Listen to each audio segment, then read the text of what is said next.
Une représentation équitable au Conseil de sécurité à travers la réforme du Conseil. C'est l'objectif de la réunion de l'Assemblée générale des Nations unies, présidée par Ammar Benjama, représentant permanent de l'Algérie auprès de l'ONU. L'ambassadeur Benjama a réaffirmé le soutien total de l'Algérie en sa qualité de membre du groupe des 6 à la position africaine commune, rappelant que les chefs d'État et de gouvernement ont approuvé en septembre dernier un critère fondamental pour la réforme du Conseil de sécurité, à savoir la nécessité de lever en priorité l'injustice historique imposée à l'Afrique et de traiter le continent comme un cas particulier.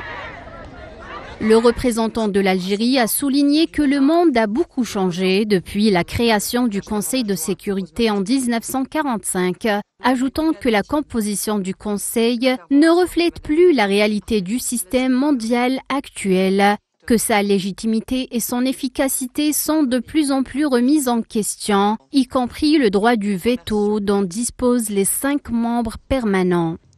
Benjama a déploré l'échec du Conseil à remplir son mandat, faisant référence au génocide subi par les Palestiniens depuis plus d'une année et à l'intensification et l'élargissement des agressions sans que le Conseil ne parvienne à y mettre fin.